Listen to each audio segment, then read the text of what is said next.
Hello student, how are you? कैसे हैं आप? मैं हूं आपका अपना मुकेश सर। और डियर स्टूडेंट, जैसे कि आप मेरे पीछे देख पा रहे होंगे, प्रिज्म, इसको हमने पूरा पढ़ लिया है, ठीक है। प्रिज्म में अपवर्तन, प्रिज्म का पदार्थ का अपवर्तनांक, न्यूनतम विचलन कोण, ये सब हमने पढ़ रखा है। तो आज क्या पढ़ने वाले हैं? आज पढ़ने वाले हम लोग वर्ण विक्षेपण क्षमता, रैंगबोर्ज आपका इंद्रधनुष पढ़ेंगे, ठीक है। तो ये सब पढ़ने जा रहे हैं। कोणीय वर्ण विक्षेपण क्षमता किसे कहते हैं, ठीक है डियर। तो चलिए इसको मिटाते हैं और प्रारंभ करते हैं। क्या वर्ण विक्षेपण किसे कहते हैं? तो देखो भाई, हम प्रिज्म पढ़ रहे हैं, ठीक है, और प्रिज्म के अंदर ही आता है यार अब आपका वर्ण विक्षेपण क्या है। तो वर्ण विक्षेपण क्या है उसको समझने के लिए आप सिंपल एक प्रिज्म बनाएंगे। क्या बनाएंगे? प्रिज्म बनाएंगे। क्या होता है डियर, वर्ण विक्षेपण किसे कहते हैं? इधर सुनिएगा, सपोज ये ABC एक हमारा क्या है, प्रिज्म है, ठीक है। ये एक श्वेत प्रकाश जो है आपतित हो रहा है। कैसा प्रकाश? श्वेत प्रकाश। मैं डेफिनेशन लिखाता हूं, लेकिन अभी पहले सुनिए। श्वेत प्रकाश क्या हो रहा है? आपतित हो रहा है, AB, ठीक है। ये क्या होता है, अब ये विरल माध्यम से सघन माध्यम में प्रवेश कर रहा है, तो थोड़ा सा क्या हो जाएगा, अपने मार्ग से क्या हो जाता है, थोड़ा सा विचलित हो जाता है, इस प्रकार, ठीक है। मतलब सीधा जिस दिशा में चलना चाहिए, इस प्रकार, इस दिशा में ना जा करके थोड़ा सा इस प्रकार ये क्या होता है, अपवर्तित हो जाता है। और अपवर्तन के पश्चात ये जो है 7 रंगों में 1 2 3 4 5 6 and 7 7 रंगों में क्या हो जाता है, विभक्त हो जाता है। आपको भी इसी प्रकार कुछ बनाना है, ठीक है। 1 2 3 4 5 6 7। और ये क्या है? ये है पर्दा। क्या है? पर्दा है, ठीक है। तो क्या है, सिंपल है, एकदम सिंपल। वर्ण विक्षेपण किसे कहते हैं? What is a dispersion of light? प्रकाश का विक्षेपण क्या है? तो श्वेत रंग के प्रकाश को जब प्रिज्म में से गुजारा जाता है तो वह अपने 7 रंगों में विभक्त हो जाता है, और इस 7 रंगों में विभक्त होने की प्रक्रिया को ही हम वर्ण विक्षेपण कहते हैं। क्या कहते हैं? वर्ण विक्षेपण कहते हैं। वर्ण विक्षेपण कहते हैं। इसे पर्दे पर प्राप्त किया जाता है, और पर्दे पर प्राप्त इस रंगों के समूह को हम लोग क्या कहते हैं डियर? रंगों के समूह को हम लोग बोलते हैं वर्णक्रम। रंगों का वर्णक्रम या स्पेक्ट्रम। आपको स्पेक्ट्रम जब बोला जाता है तो थोड़ा सा उटपुटान लगता है ना, कुछ नहीं है। स्पेक्ट्रम क्या है? रंगों का, ठीक है, समूह को हम लोग क्या बोलते हैं? स्पेक्ट्रम कहते हैं। दैट इज अ स्पेक्ट्रम, ठीक है, स्पेक्ट्रम। अभी कौन कौन से 7 रंग होते हैं भाई? कौन कौन से होते हैं बता दीजिए मुझे। ये होते हैं बैजा निह पिनाला, ठीक है, बैजा निह पिनाला, ठीक है। हिंदी में याद रखने का ये जो है ट्रिक, जो कि पुस्तक में भी आप लोग को देखने को मिल जाता है, एकदम कॉमन हो गया है ये, बैजा निह पिनाला, या इंग्लिश में बोले तो विबग्योर। क्या बोलते हैं इसको? विबग्योर, ठीक है। तो इस प्रकार हमको 7 रंगों का वहां समूह प्राप्त होता है। जैसे कि बैजा निह पिनाला और विबग्योर में देखिए क्या है, बै से बैगनी, बैगनी, जिसको हम लोग इंग्लिश में बोलते हैं वायलेट। क्या बोलते हैं? वायलेट, ठीक है जी। तो ये आ गया, वी आ गया। और उसके बाद है दूसरा जामुनी। तो ये है जामुनी। जामुनी को बोलते हैं इंग्लिश में इंडिगो। क्या बोलते हैं? इंडिगो, ठीक है, इंडिगो, आई। उसके बाद तीसरा आ जाता है डियर नी। तो नी से बैजा निह, नी से आता है नीला। नीला को इंग्लिश में बोलते हैं हम लोग ब्लू। क्या बोलते हैं? ब्लू, बी आ गया। फिर ह निह, हक से आता है हरा। हरा इंग्लिश में बोला जाता है ग्रीन। तो ग्रीन से आ जाता है जी। क्या आ जाता है? जी, ठीक है। और उसी प्रकार पी। तो पी से डियर पीला, पीला, पीला रंग, ठीक है। तो पी से पीला जो है पीला हो जाएगा, यह है येलो। क्या बोलते हैं इसको इंग्लिश में? Yellow, Y, okay. इसको मिटा देते हैं, पी नाला। ना से नारंगी। नारंगी को इंग्लिश में बोलते हैं ऑरेंज। क्या बोलते हैं? Orange, for O. एंड ला से लाल। लाल को इंग्लिश में बोलते हैं रेड। ठीक है, R। तो इस प्रकार विबग्योर, ठीक है, विबग्योर याद रखिए आप लोग, विबग्योर याद रखें, या याद रखिए क्या चीज, बैजानिह पिनाला। तो इस प्रकार श्वेत प्रकाश का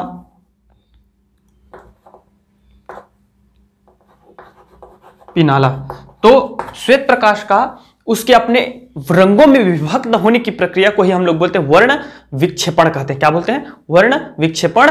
और प्राप्त रंगों के समूह को हम लोग बोलते हैं डियर क्या चीज, स्पेक्ट्रम या वर्ण क्रम।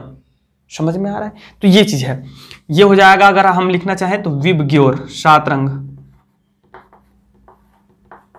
ये लीजिए, ठीक है। और that is known as spectrum. क्या, स्पेक्ट्रम। ठीक है, समझ में आ गया। चलना इसको कैसे चाहिए था, सीधा चलना चाहिए था। लेकिन आप सबको पता है जब भी प्रकाश की किरण विरल माध्यम से सघन माध्यम में प्रवेश करती है तो वह क्या होता है, थोड़ा सा अभिलंब की ओर मुड़ जाती है। ठीक है, अगर मैं यहाँ पे अभिलंब डालूंगा ऐसा तो ये क्या हुआ, अभिलंब इधर है तो इधर इधर मुड़ गई, सीधा जाना चाहिए था, इधर मुड़ गया थोड़ा सा। ठीक है, इस प्रकार इसको बोलते हैं वर्ण विक्षेपण। आप इतना बना दीजिएगा। अब प्रश्न एक ये आया कि क्या प्रिज्म श्वेत प्रकाश को 7 रंगों में विभक्त करता है? हाँ, कि श्वेत प्रकाश को 7 रंग प्रदान करते हैं, है ना। ये प्रश्न आया कि क्या प्रिज्म श्वेत प्रकाश को 7 रंग प्रदान करता है? तो उसके लिए न्यूटन ने एक प्रयोग किया। क्या किया प्रयोग, ये देखते हैं। चलो, न्यूटन ने इसी प्रयोग को फिर से दोहराया, और कैसे दोहराया ये बता रहे हैं आपको। इसको बना लीजिएगा ना, चित्र को बनाइएगा जरूर। तो कैसे चित्र बनाए ये देखिए। न्यूटन ने क्या किया, एक प्रिज्म रखा,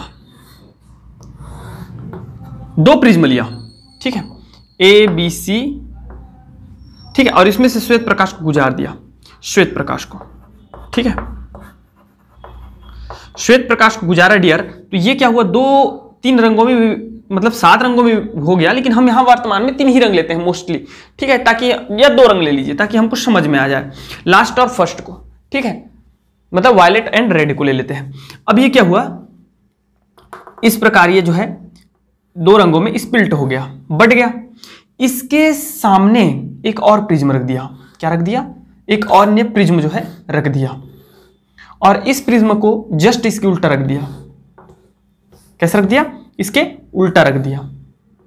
चलिए देखते जाइएगा, ठीक है, इसके कैसे रख दिया, उल्टा रख दिया, इस प्रकार। तो उल्टा रख दिया, ये देखिए, ठीक है, ये डिवाइड हो गया है वॉयलेट एंड रेड में, उल्टा रख दिया। तो यहां क्या हुआ, यहां क्या हुआ सुनिएगा,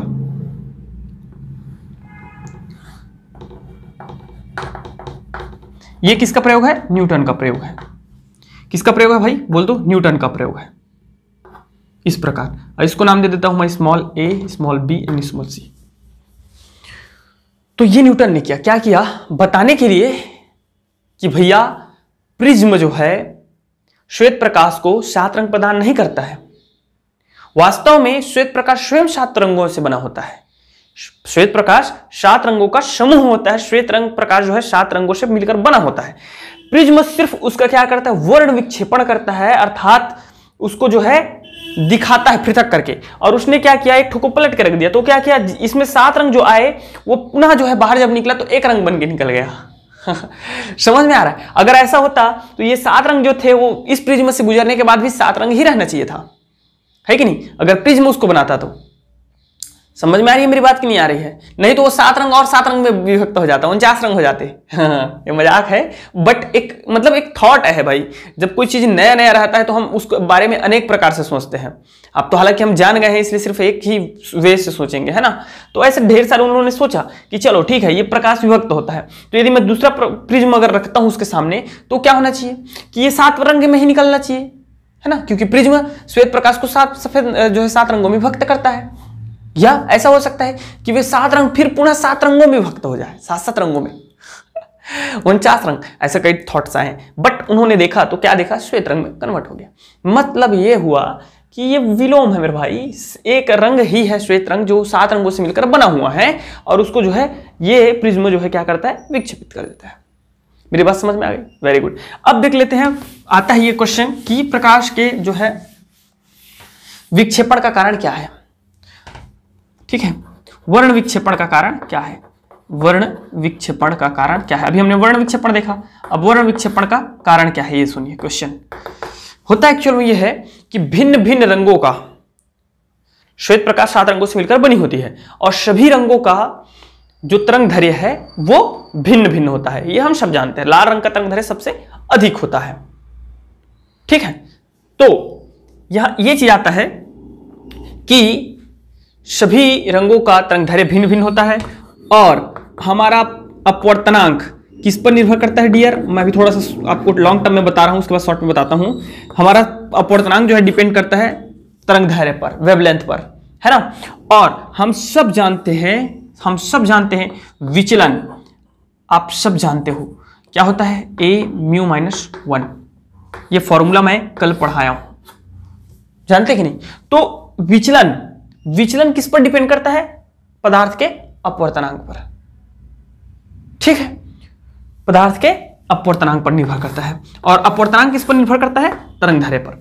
तो होता क्या है, जब श्वेत प्रकाश पड़ती है तो इस 7 रंगों में विभक्त हो जाती है। अभी फिलहाल मैं 2 ही रंग बना रहा हूं, ठीक है। तो जिसका तरंगदैर्घ्य ज्यादा होता है, जिसकी रेड कलर का तरंगदैर्घ्य जिसका ज्यादा होता है तो उसके लिए पदार्थ का अपवर्तनांक अधिक होगा। तो जिसका अपवर्तनांक अधिक होता है तो उसका विक्षेपण जो है विचलन, ये क्या है? विचलन है ना भाई, विचलन। प्रिज्म में हमने पढ़ा है विचलन, तो उसका विचलन ज्यादा हो जाता है, मतलब ये ज्यादा विचलित हो जाता है इसलिए नीचे आ जाता है, और चूंकि वायलेट कम विचलित होता है इसलिए ऊपर रह जाता है, और इस कारण ये जो है क्या हो जाते हैं? पृथक हो जाते हैं, वर्ण विक्षेपण हो जाता है, 7 रंगों में बट जाते हैं। That is the reasons of वर्ण विक्षेपण। ठीक समझ में आ रहा है? तो लिखेंगे आप लोग, चूंकि भिन्न भिन्न रंगों का तरंगदैर्घ्य भिन्न भिन्न होता है, जिसके लिए पदार्थ का अपवर्तनांक भी भिन्न भिन्न होता है। प्रिज्म के सूत्र से, पतले प्रिज्म के सूत्र से विचलन, ठीक है, विचलन पदार्थ के अपवर्तनांक पर निर्भर करता है, अतः भिन्न भिन्न रंगों का विचलन भिन्न भिन्न प्राप्त होता है। इस प्रकार रंगों का वर्ण विक्षेपण हो जाता है। क्लियर हो गया अच्छे से? चलिए अब आगे बढ़ते हैं। ओके, तो थोड़ा इस बात का ध्यान रखेंगे, क्या चीज, कि कौन से रंग का सबसे ज्यादा सर्वाधिक वर्ण विक्षेपण होगा? बताइए, विचलन किसमें सबसे ज्यादा होगा? मैं शायद ना स्पेक्ट्रम को थोड़ा गलत बना दिया था, उल्टा बना दिया था, विब गियर ऊपर से लिखते आ गया था, नहीं, उसको नीचे से लिखते जाना है। रीजन क्या है मैं बता रहा हूं आपको। हम सब जानते हैं कि अभी थोड़ा सा शायद मैं गलत बोल दिया हूं यार, सॉरी उसके लिए, ठीक है, लेकिन अभी आपको प्रूव करके दिखाता हूं मैं। क्या? Mu is equal to a plus B by lambda square. मैं इसको लिख सकता हूं, यदि इन सबको कांस्टेंट लूं तो mu is proportional to 1/, lambda square या लेमडा, ठीक है। And we know del is equal to a mu minus 1, हम जानते हैं सब।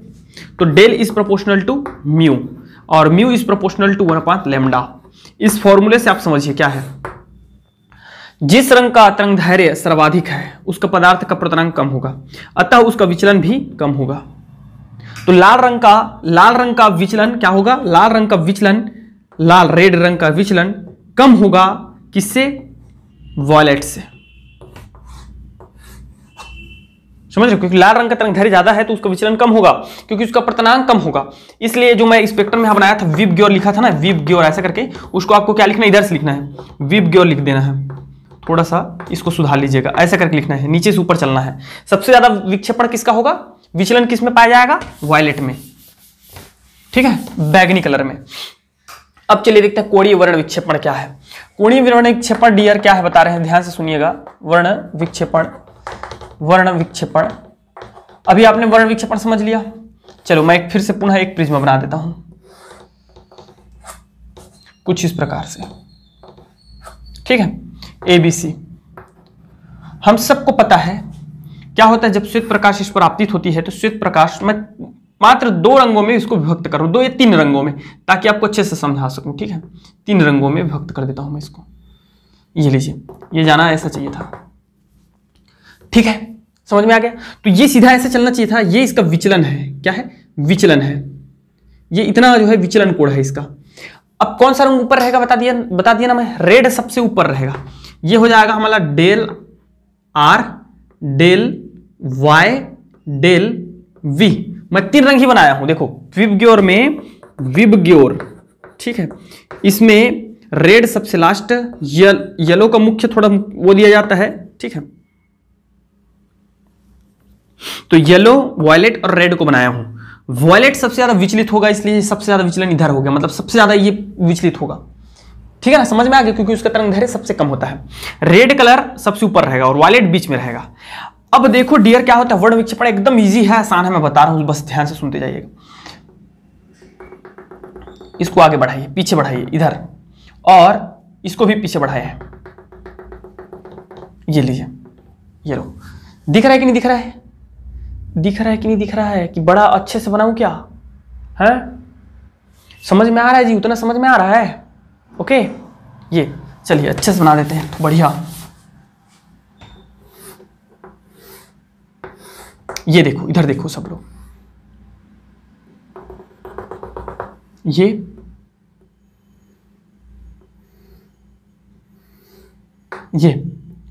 ठीक है।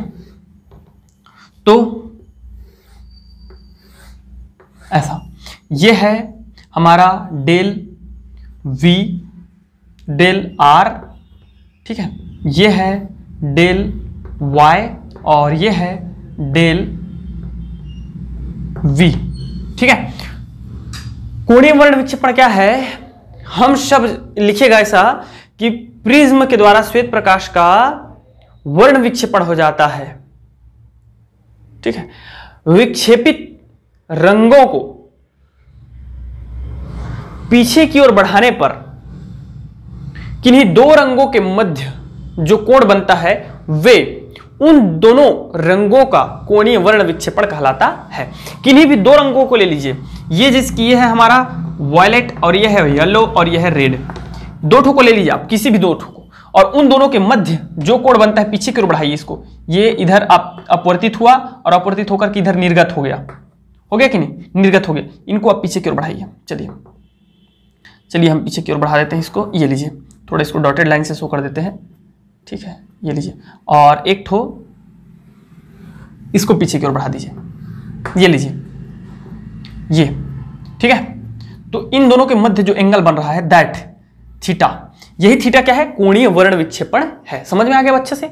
तो कोणीय वर्ण विक्षेपण क्या होता है डियर? दो विक्षेपित रंगों को पीछे की ओर बढ़ाने पर उन दोनों के मध्य जो बनने वाली कोण है उसे हम कोणीय वर्ण विक्षेपण कहते हैं। इसे थीटा से प्रदर्शित किया जाता है। और थीटा का मान अगर आपको निकालना है तो देखो कैसे निकालोगे, वहां से दिखे कैसे निकालना है, ध्यान से देखते जाइएगा। मैं वॉयलेट और रेड के बीच निकाल रहा हूं, तो इसका वॉयलेट का ठीक है, फिर से गलत लिख दिया यार, रेड वॉयलेट, ये हो जाएगा वॉयलेट, ठीक है। तो रेड का विचलन इतना और इतना, इन दोनों में से, इस पूरे में से देखिए, ध्यान से देखिएगा, इसमें से अगर इसको मैं घटा देता हूं तो इसका मान मुझे निकल जाएगा। इतना में से इतना को घटा देता हूं तो इसका मान निकल जाएगा। मतलब क्या है, या ऐसा बोल सकते हो del R plus theta, del R में थीटा को जोड़ दीजिए, इतना को जोड़ दीजिए, तो इतना और इतना एंगल को मैं जोड़ूंगा तो कितना एंगल आ जाएगा? टोटल डेल वी आ जाएगा। कितना आ जाएगा? Del V. तो थीटा इज इक्वल टू हो जाएगा del V minus del R. कुछ मत करना, जिन दो रंगों के मध्य आपको कोणीय वर्ण विक्षेपण निकालना है उनके विचलन कोण को घटा देना, ज्यादा वाले से कम वाले में, बस, और कुछ नहीं करना है।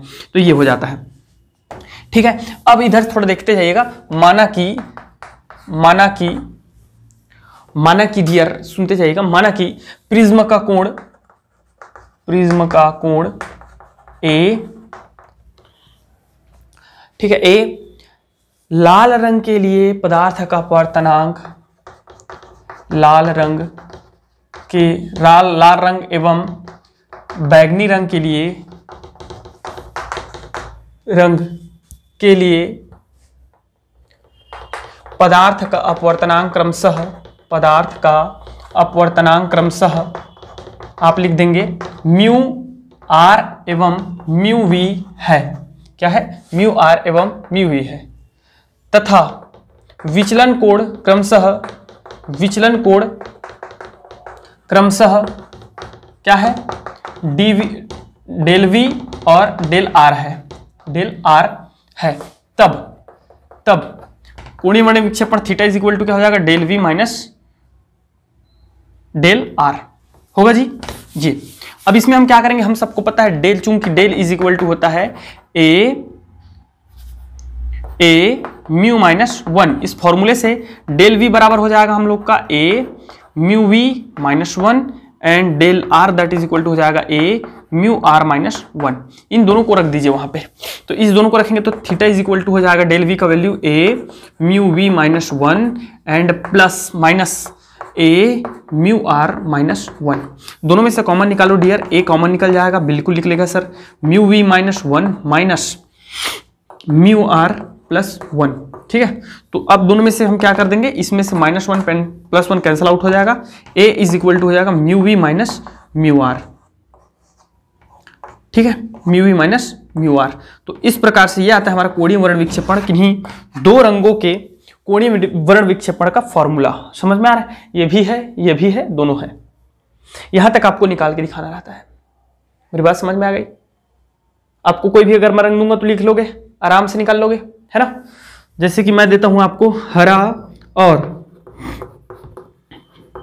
पीला के मध्य या नारंगी के मध्य आप वर्ण विक्षेपण, कोणीय वर्ण विक्षेपण निकालिए। तो कैसे निकलेगा, हम सबको पता है, हरा के लिए मैं ले लूंगा डेल जी ग्रीन में, डेल जी, और इसके लिए लूंगा डेल ओ। ठीक है, मुझे पता है नारंगी रंग का तरंगदैर्ध्य ज्यादा होता है किसके अपेक्षा, हरा के अपेक्षा। तो नारंगी रंग का जो है आपका वर्ण विक्षेपण अर्थात विचलन कम होगा। ठीक है, ग्रीन रंग का ज्यादा होगा, तो यह हो जाएगा del G minus del O, theta is equal to del G minus del O. इसमें सीधा सीधा अगर हम इस फॉर्मूले को याद है तो लिख सकते हैं mu G minus mu O direct.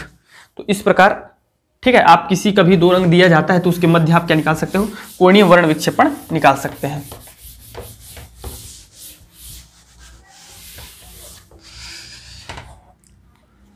Theta is equal to A mu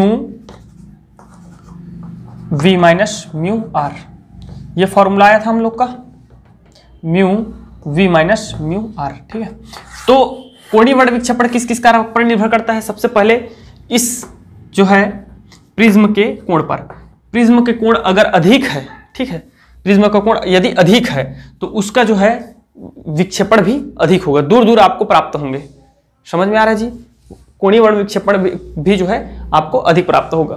पदार्थ के अपवर्तनांक पर और रंगों पर भी निर्भर करता है।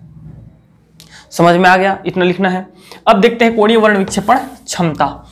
कोणीय वर्ण विक्षेपण क्षमता क्या होता है? कोणीय वर्ण विक्षेपण क्षमता भैया सुन लीजिए और देख लीजिए, लिख लीजिए, आता है, पूछता है, एकदम इजी है। किसी प्रिज्म में से निर्गत दो रंगों के मध्य कोणीय वर्ण विक्षेपण और उनके माध्य रंग के विचलन के अनुपात को कोणीय वर्ण विक्षेपण क्षमता कहते हैं। आपको अगर लंबा चौड़ा 4 नंबर में आता है तो बड़ा बनाना है तो ऐसे सब लिखते रहिएगा। क्या लिखते रहेगा? पूरा सब चीज लिखते रहेगा। जब श्वेत प्रकाश को किसी प्रिज्म से गुजारा जाता है तो उस ऐसे रंगों में विभक्त हो जाता है, 7 रंगों में वर्ण विक्षेपण कहते हैं, ऐसा वैसा सब लिखते रहिएगा। लेकिन अगर कम नंबर में आता है, 3 नंबर में आता है, तो ये चित्र तो बनाना अनिवार्य है और अभी डेरिवेशन भी थोड़ा सा है ना। तो बस इतना लिखिएगा कि किसी प्रिज्म में से निर्गत दो रंगों के कोणीय वर्ण विक्षेपण और उनके माध्य रंग, एक माध्य है येलो है ना, तो माध्य के विचलन के अनुपात को, माध्य रंग के विचलन के अनुपात को ही हम लोग क्या बोलते हैं? कोणीय वर्ण विक्षेपण क्षमता कहते हैं। कोणीय वर्ण विक्षेपण एवं माध्य रंग की विचलन के अनुपात को, है ना। ये चलिए, माना कि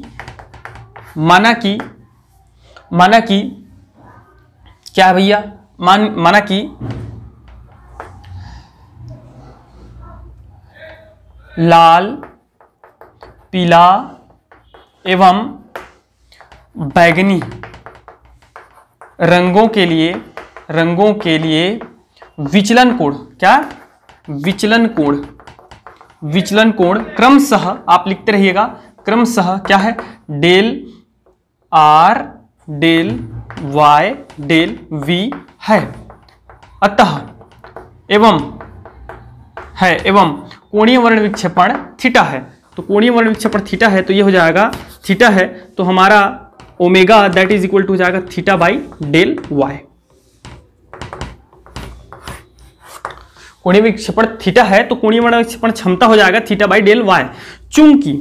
चूंकि थीटा बराबर होता है del V minus del R, होता है जी, होता है कि नहीं होता है?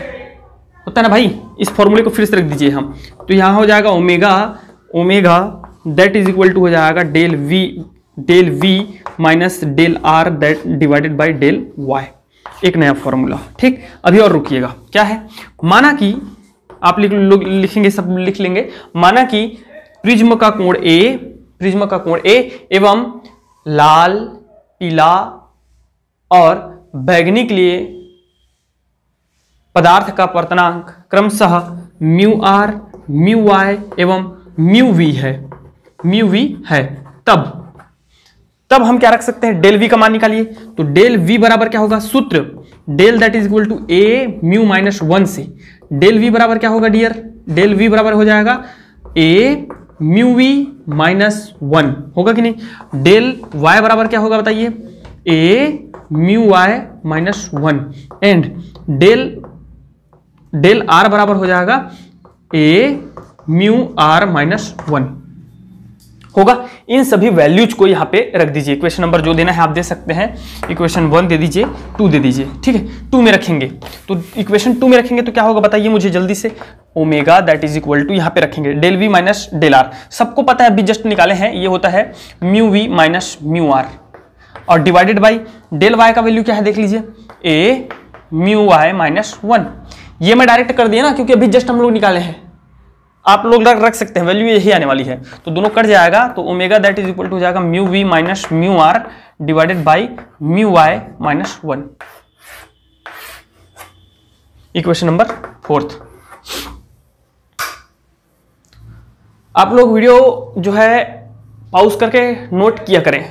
पूरा बताता हूं, डेफिनेशन लिखाता हूं, आराम से बोलता हूं, तो वो आपके लिए है। समझ में आ रहा है? चलिए ठीक है, अब आगे देखते हैं हम लोग क्या प्रकीर्णन,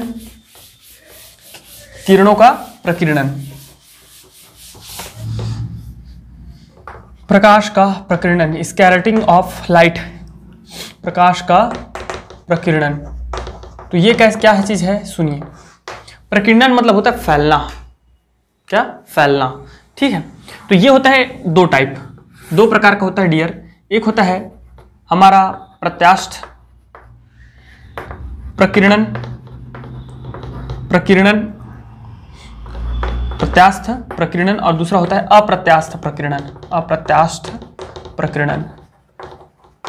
ठीक है, प्रत्यास्थ प्रकीर्णन किसे कहते हैं? सुनिए, सूर्य से प्रकाश आती है, ठीक है, अब वो उसमें कई रंग होते हैं और बीच में आप सबको पता है वायु है, वायुमंडल है, उसके पश्चात हमारा बादल भी है, उसके साथ साथ धूल के कण भी हैं, बहुत सूक्ष्म पार्टिकल होते हैं, आपको नहीं फील होता लेकिन बहुत ज़्यादा है, समझ में आ रहा है? बहुत सूक्ष्म कण होते हैं।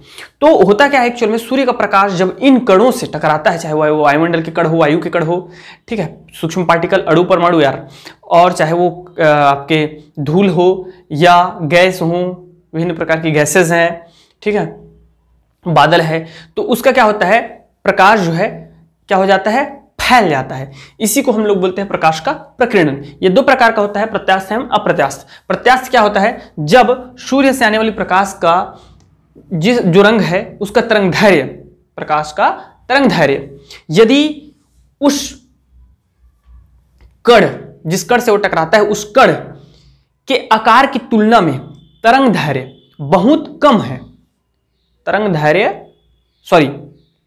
उस तरंगदैर्घ्य की तुलना में उस अणु का आकार बहुत छोटा है, लिखेंगे बहुत कम है, तब इस प्रकीर्णन को हम लोग बोलते हैं प्रत्यास्थ प्रकीर्णन। क्या कहते हैं? प्रत्यास्थ प्रकीर्णन। अणु का आकार छोटा, तरंगदैर्घ्य अधिक है, तब इसको बोलते हैं प्रत्यास्थ प्रकीर्णन।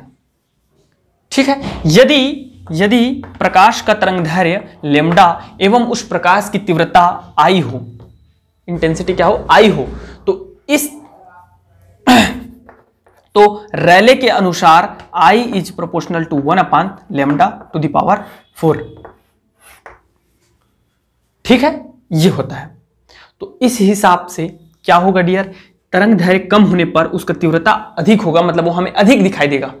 तो तरंग दैर्घ्य किसका कम होता है, जितना कम होगा, हाँ, लेकिन यह भी शर्त है कि वो अपने तरंग दैर्घ्य के आकार से कम आकार वाले अणु से टकराना चाहिए, तो हमें वो जो है ज्यादा दिखाई देगा। कितना लिख दीजिएगा। अप्रत्यास्थ प्रकीर्णन क्या है? अप्रत्यास्थ प्रकीर्णन जब प्रकाश की किरणें ऐसे कणों से टकराती है जिसका आकार उसके तरंग दैर्घ्य से अधिक होता है, तब हम उसको बोलते हैं अप्रत्यास्थ प्रकीर्णन। समझ में आ गया? चलिए देखते हैं इसका कुछ उदाहरण। कभी कभी पूछ दिया जाता है तो सिर्फ आपको प्रकाश के प्रकीर्णन में जवाब देना रहता है। जैसे आकाश का नीला दिखाई देना,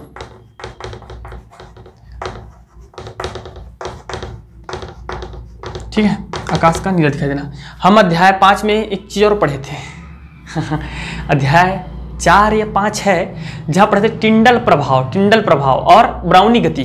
टिंडल प्रभाव के कारण हमारा समुद्र का रंग नीला एवं आकाश का रंग नीला दिखाई देता है, टिंडल इफेक्ट।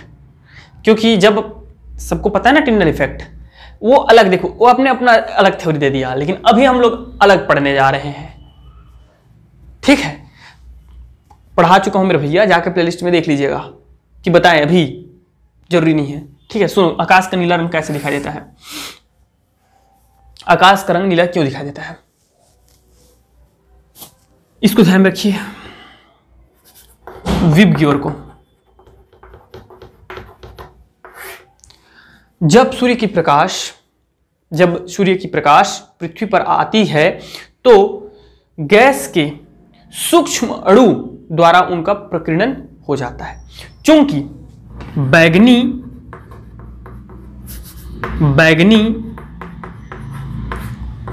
नीला रंग का तरंग दैर्घ्य कम होता है, अतः रैले के नियमानुसार तरंग दैर्घ्य कम होता है, अतः उनका प्रकीर्णन अधिक होता है। किस रंग का? बैगनी और नीले रंग का तीव्रता अधिक होती है तरंग दैर्घ्य कम होने के कारण, तो उसका प्रकीर्णन अधिक होता है, जिसके कारण हमें जो है बैगनी या नीला दिखना चाहिए, लेकिन हमें नीला दिखाई देता है। रीजन यह है कि आंखों का संवेदनशीलता नीले रंग के प्रति अच्छा है विथ रिस्पेक्ट टू बैगनी, जिसके कारण हमें आकाश नीला दिखाई देता है, ठीक है। नहीं तो बैगनी रंग दिखाई देता, कैसा लगता? नहीं, नीला ही अच्छा रहता ठीक है। तो इस प्रकार तरंग दैर्घ्य कम होने के कारण उसका तीव्रता अधिक होता है, और चूंकि वो गैसों पर पड़ती है तो गैसों का आकार, अणु का आकार तरंग दैर्घ्य से कम होता है, जिसके कारण उसका प्रकीर्णन अधिक होता है, ठीक है जी। ये दूसरा, वायुमंडल की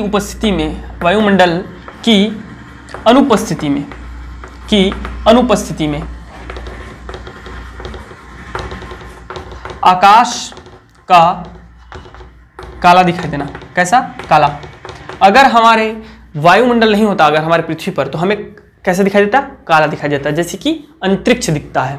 अंतरिक्ष का रंग क्या है एकदम मतलब अजीब क्वेश्चन है नहीं, अंतरिक्ष का रंग क्या है?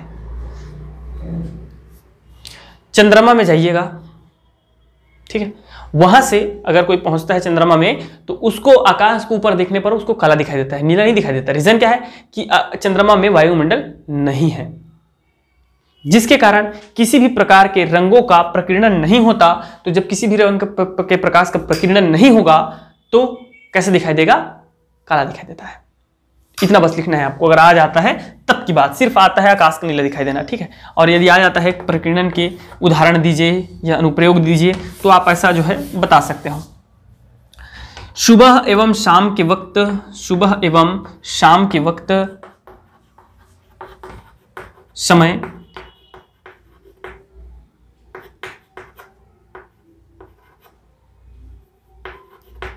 आकाश का कैसे दिखाई देना? केसरिया रंग बोलिए या लाल दिखाई देना। तो इसका रीजन क्या है, लाल क्यों दिखाई देता है? शाम के वक्त बहुत ज्यादा धूल धक्कड़ उड़ करके आसमान में एकत्र हो जाते हैं, जिसके कारण होता क्या है, लाल रंग का, ठीक है, लाल रंग का प्रकीर्णन सर्वाधिक होता है, क्योंकि उस समय हमारा जो है अणु के आकार बड़ा हो जाता है और तरंग दैर्घ्य क्या हो जाता है, छोटा हो जाता है। तरंग दैर्घ्य छोटा हो जाता है विथ रिस्पेक्ट टू अणु के, तो यहां प्रकीर्णन अधिक हो जाता है, ठीक है जी, जिसके कारण हमको लाल रंग दिखाई देता है। ओके, और नेक्स्ट एक और एग्जांपल है आपका, क्या चीज, बस इतना सफिशिएंट है। अब देखते हैं हम लोग इंद्रधनुष।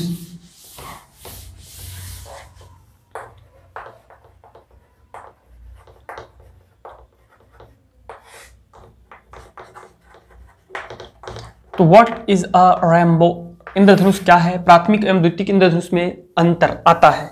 ठीक है, तो चलिए देखते हैं। आप सबको पता है, सब लोग अपने लाइफ में कभी न कभी इंद्रधनुष देखे होंगे।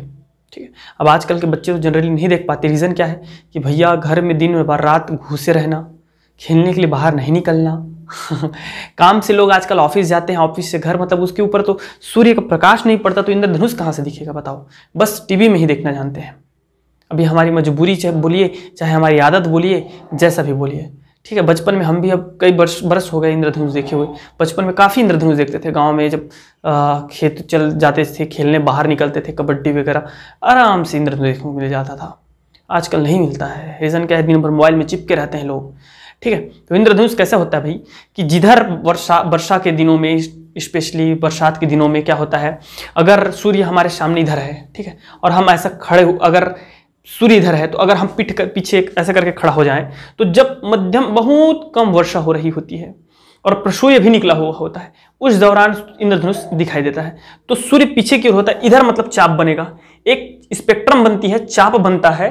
ठीक है, रंगों का स्पेक्ट्रम बनता है, चाप जैसा, उसे हम इंद्रधनुष कहते हैं। तो हमेशा इंद्रधनुष जो है सूर्य के, अगर आपकी स्थिति में में सूर्य के अपोजिट डायरेक्शन में ही बनेगा आपकी स्थिति में। ठीक है, सूर्य की दिशा में नहीं बनता है। ओके, तो ऐसा लिख सकते हो कि बरसात के दिनों में, ठीक है, किसी प्रेक्षक के यदि वह सूर्य की ओर पीठ करके खड़ा हो, है ना, तो उसके सामने रंगों का एक स्पेक्ट्रम, चाप के समान स्पेक्ट्रम दिखाई देता है, उसे इंद्रधनुष कहते हैं। ये दो प्रकार के होते हैं, प्राथमिक एवं द्वितीयक। मैं इसका अंतर और डेफिनेशन दोनों एक साथ करा देता हूं आपको। ठीक है, देखिएगा कैसे बनाना है।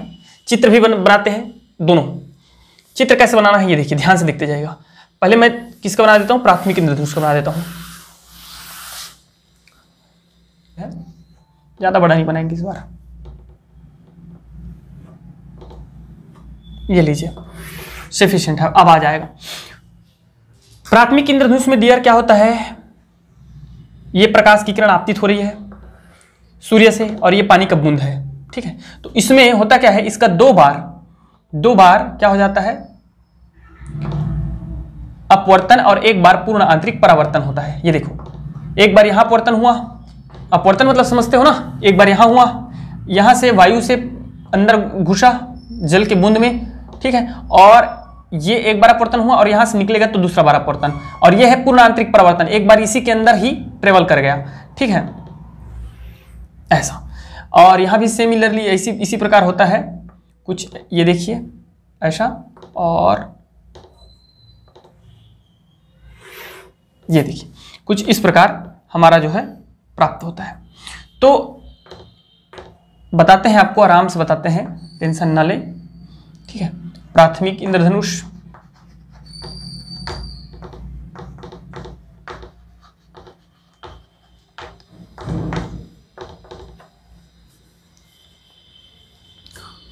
पहले मुझे बनाने दीजिए फिर मैं आपको बताता हूं। ठीक है, आराम से पूरा एकदम इजी वे में इसका अंतर अंतर सब पता चल जाएगा आपको।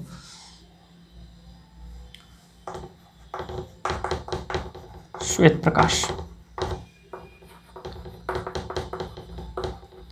श्वेत प्रकाश इसी प्रकार यहां, और हमको दो ठो बनाना है।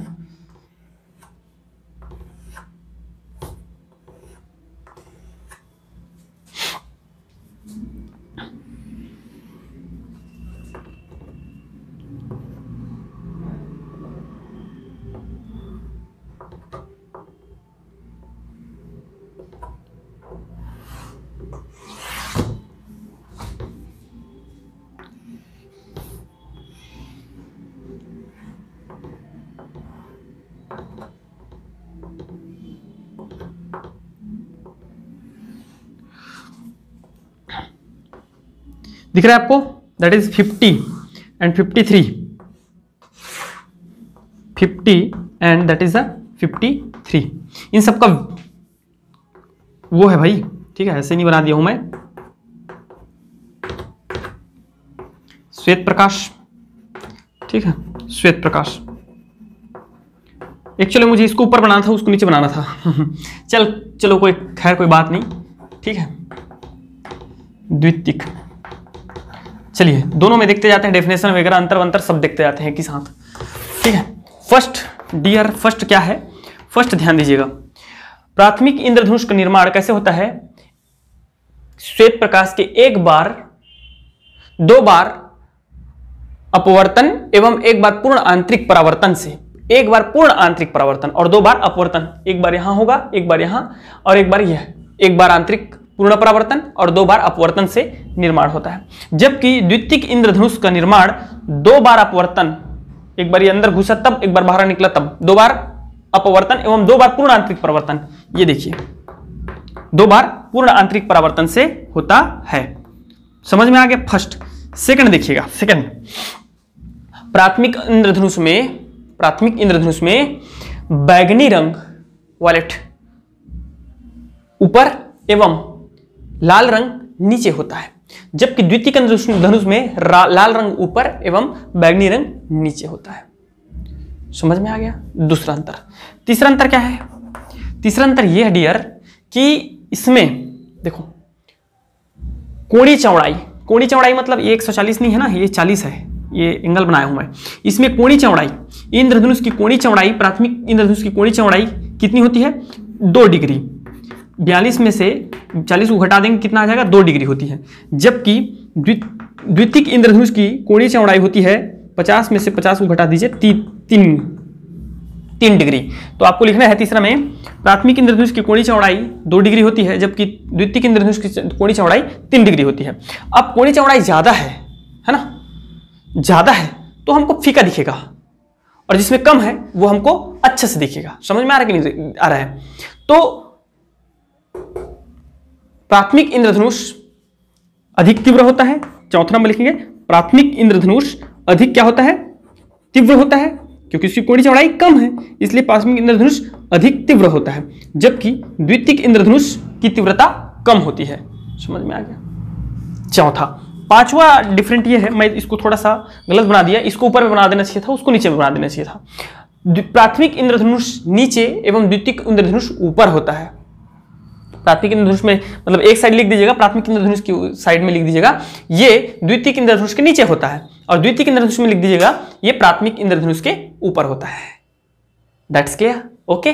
तो इस प्रकार डियर स्टूडेंट ये हो जाता है हमारा प्रकाशिक की का एक पोर्शन कंप्लीट। अभी प्रकाशिक यंत्र बचा हुआ है, सूक्ष्मदर्शी, दूरदर्शी, ठीक है, पार्थिव, खगोलीय सब हम पढ़ेंगे, ठीक है। तो देखते हैं फिर नेक्स्ट क्लास में। Okay, thank you very much and best of luck.